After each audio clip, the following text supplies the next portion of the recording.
예, 정책금융공사 네. 사장 수고 많으십니다. 카이 매각에 대해서 우리 김기준 의원님 질의를 하셨는데 약간 방향성을 달리해서 제가 계속 물어보겠습니다. 2008년부터 이제 공기업 선진화 방안에 대해서 따라서 그 대상으로 분류가 됐고 2009년부터 매각을 추진해 오다가 IPO가 완료되고 올 4월부터 이제 지금 매각 추진하고 있는데 네, 그렇습니다. 8월 1일 날 1차 입찰에서 대한항공만 응찰이 돼서 유찰이 됐고 9월 27일 날 마감된 2차 입찰에서 마지막 날 현대중공업이 참가를 해서 현재 이 유효한 그런 절차가 진행 중인 걸로 알고 있는데 어디까지 진행이 되고 있습니까? 그 의원님께서 말씀해 주신 대로 현재 2차 예비 입찰에서 그 두 개의 업체가 응찰을 했습니다. 그래서 그 두 개의 업체를 대상으로 저희가 본입찰 참가 대상으로 확정을 했고요. 그래서 하려면 이제 실사를 해야 됩니다. 근데 실사를 해야 되는데 그게 이제 방위산업이다 보니까 육군 기무사령부에서 그 신원조회를 합니다. 그래서 지금 현재는 신원조회 절차가 진행이 되고 있습니다. 일각에서는 이제 이런 이야기를 합니다. 현대중공업이 굉장히 훌륭한 회사이긴 한데 요즘 조선업 불황으로 영업이익이 좀 줄고 있고 또 그 계열사 IPO 불발로 자금 압박을 받는 상황에서 또 자기들 해오던 사업하고 크게 연관성이 없는 카이 인수진에 뛰어든 게 유효 경쟁을 성사시키기 위한 그런 역할만 하고 마는 거 아니냐 이런 걱정이 있는데 어떻게 판단하세요?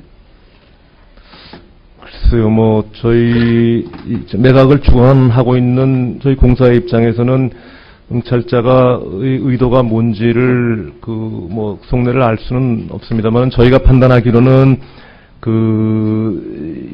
예비 입찰에 이제 제출한 그 사람들의 의도에 보면은 새로운 성장 동력 산업을 개발하겠다.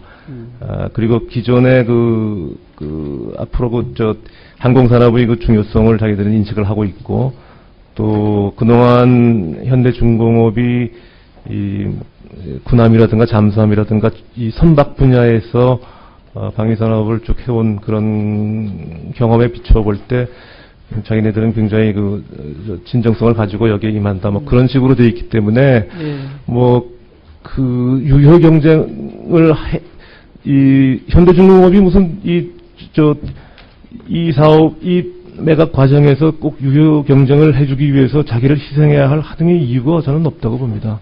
아니 그런 걱정을 하는 사람들이 있다는 것만 제가 말씀드립니다. 저도 그 사람들이 진정성에 대해서 문제를 삼고 싶은 생각은 전혀 없습니다. 이제 카이가 위치하고 있는 그 지역의 이 주민들이나 상공인들은 지분 매각에 대해서 굉장히 관심이 많아요. 어디로 가느냐, 그 다음에 이 지역 경제 활성화가 어떻게 될 거냐, 항공산업 발전에 어떤 영향을 미칠 거냐, 이런 이제 관심들이 많은데, 우선 협상 대상자 선정 그 기준이 있을 거 아니에요, 그죠? 네, 통상적인 그렇습니다. 기준이 있을 수 있고, 또 여기 특별한 기준이 있을 수 있는데, 네. 과연 선정을 하는 데 있어서 카이의 중장기적 발전을 견인할 수 있는 그런 경영 주체가 이게 선정이 돼야 되는데, 그런 걱정, 그 다음에 자금 조달 능력이라든지, 고용 인수라든지 여러 가지 걱정들이 많거든요. 그래서 이 선정 기준에 대해서 특별한 다른 어떤 고려가 있는 게 있습니까? 아니, 없습니다. 지금 의원님께서 얘기해 주신 그것들이 다 이제 앞으로 장기적인 경영 계획이라든가 자금 조달 능력이라든가 그다음에 고용 안정 문제라든가 우선 또 그동안 M&A 과정에서 괜히 인수를 해놓고 그 회사 자산을 매각을 한다거나 하는 거라든가 그런 것들은 못하게 하고 그래서 그런 것들이 다 이제 우선협상 대상자로 지정되는 그런 요건이 되고요. 그다음에 이제 잘 아시겠습니다만은 가격도 굉장히 중요한 요건이 됩니다. 그 점을 이제 우리가 좀 걱정을 하는 겁니다. 통상적으로 이제 그 기준을 보면 가격 대 비가격 비중이 6대4, 7대3 이 정도인데 지난번에 현대건설 하고 하이닉스 그때 보니까 65대 35 이렇게 이제 결정을 하는데 이 가격 대 비가격의 비율을 어떻게 생각을 하고 있습니까? 지금? 글쎄, 뭐, 아직 그거는 이제, 그, 주주협의회를 통해서, 저희가 이제, 저희를 포함해서 세 군데 민간 주주가 있기 때문에 주주협의회에서 모든 것들이 결정이 됩니다만은, 주주협의회에서 이제 논의될 사항인데, 뭐, 과거에 저희가 이제 M&A를 했던 하이닉스라든가 현대건설이 뭐, 그런 사례가 원용이 될 수 있지 않을까, 그런 생각을 지금 하고 있고요. 아직까지 그 부분에 대해서는, 주주협의회에서 논의되질 않고 있습니다. 그래서 이걸 우리가 진짜 굉장히 고민해야 되는데, 이 카이 인수부 이 재무구조 비교표를 우리가 한번 만들어 봤거든요. 이거 보면은 올 6월 기준으로 자본에서는 1조 9천억 대 15조 2천억, 현대중공업 자본 비율이 한 800% 정도 높고, 부채 비율도 990% 대 104%, 비교도 잘 안 되고, 차입금 의존도도 68.4 대 17.8로 투자 여력이라든지 재무 구조를 보면 어느 업체가 앞서 있는지 확연히 눈에 들어오는데, 아까 말한 대로 이 가격의 비중을 많이 둬버리면 이거하고는 상관없는 결과가 일어날 수가 있는 거거든. 근데 지금 이 주주사 입장에서 보면은 어쨌든 높게 입찰하는 그 업체를 갖다가 선정하는 거 아닙니까? 우리가 그래가지고 지난번 현대건설 그 매각 과정에서 약간의 불협화음도 있고 그랬었는데, 이게 이제 이런 점이 고려돼야 되는 거예요. 카이 민영화에 대해서 해야 된다, 안 해야 된다 논란은 많은데, 제 개인적인 관점에서 말씀을 드리면, 카이가 이게 주인 없는 회사, 이러다 보니까 역동성이 확연히 떨어져가지고, 특히 이 생산은 뭐 제대로 가고 있는 것 같은데, 판매라든지 이런 데서 이게 좀 그 영향을 제대로 발휘 못하는 거 알고 있습니다. 그래서 장기적으로는 이게 민영화로 가야 된다는 데 대해서 저는 개인적으로는 동의를 하는데, 이게 이제 적격한 업체로 가느냐 안 가느냐는 우리 이제 방위산업하고 관계도 있고, 외국계 자본이 어떻게 될 건지, 뭐 그 다음에 진짜 차세대 그 성장 동력 산업으로 이 회사가 얼마만큼 영향을 가지고 이걸 끌고 갈 수 있는 건지 등등에 대해서 이거 굉장히 좀 고민을 많이 해야 되는 거거든요. 그래서 뭐 일각에서는 정권 말기에 뭐 성급하다 이런 이제 지적들을 하는데, 그거하고는 별개로 지금 이제 제가 말씀드린 이런 고민을 해야 될 부분이 무지하게 많이 있다는 거죠.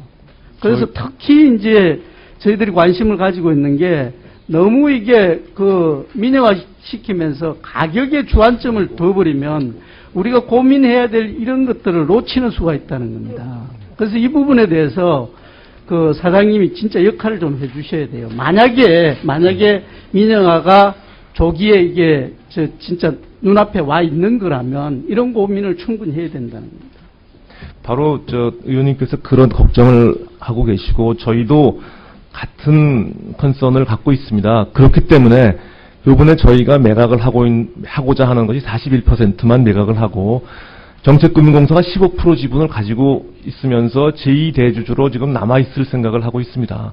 그러니까 저희는 그냥 다른 민간 주주들하고 달리 팔아버리고 그냥 돈만 챙기고 나가버리면은 그만이다라는 게 아니고, 저희는 계속해서 15% 지분을 가지고 있기 때문에 그것은 뭐 과거 회계 기준에 따르면은 지분법의 영향도 받는 그런 정도의 규모입니다. 그렇기 때문에 저희는 앞으로 이 카이의 장래에 대해서 같이 고민하고 같이 영향을 받고 하는 그런 위치에 있다는 것을 말씀을 드립니다.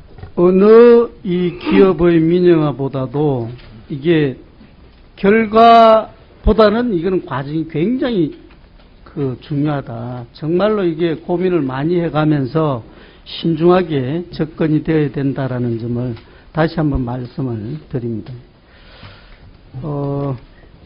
우리 산업은행장님, 오랜만에 뵙습니다.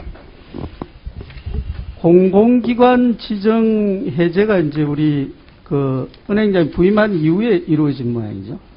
이 부분에 대해서 상당히 비판을 하는 분들이 있던데, 여기에 대해서 은행장님 입장을 한번 말씀을 좀 해주시죠.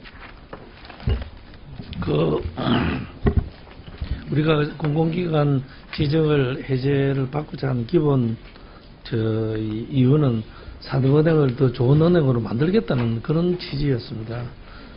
그 취지에 대해서 정확히 이해를 못해서 비판을 하는 것 같습니다. 예를 들면 산업은행이 공공기관이 되면 지점 하나 지점 하나 내거나 지원 정원 한 명 늘리는 것도 정부에 일일이 인가를 받아야 됩니다. 그러면 그런 기업적인 판단에 따라서 신속히 할 수가 없습니다.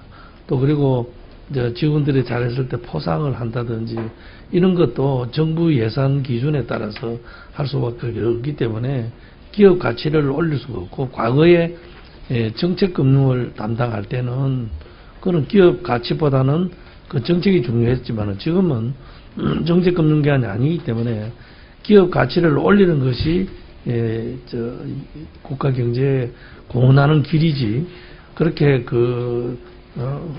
타이트한 그 관리가 국가 경제에 기여하는 그런 상황이 아닙니다, 지금.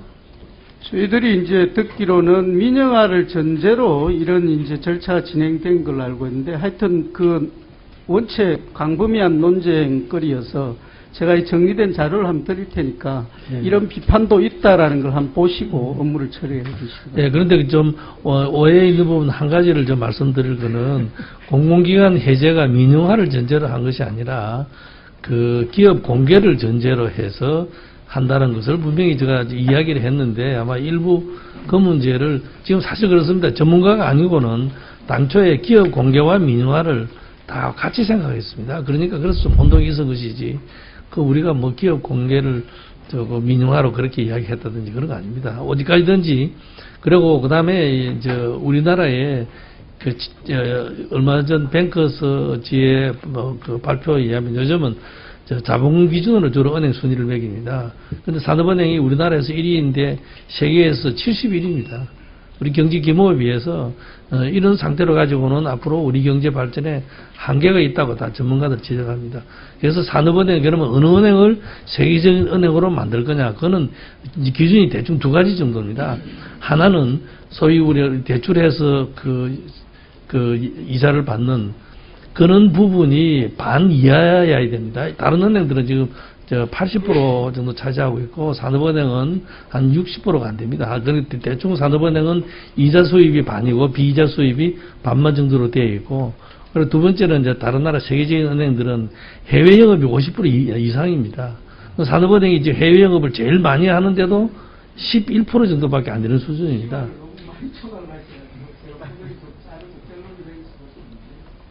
어쨌든 비판하는 분들 이야기는 관리 감독에서는 벌어지면서 이제 그걸 전제로 했던 아까 말했던 IPO든 뭐 그다음 민영화든 정책 그런 실적은 다 포상되어서 이게 도로 과거를 회귀해야 되는 거 아니냐 이런 주장까지 나오고 있습니다. 참고로 해주시기 바랍니다. 자, 수고하셨습니다. 다음은 정호준 위원님 질의해 주시기 바랍니다.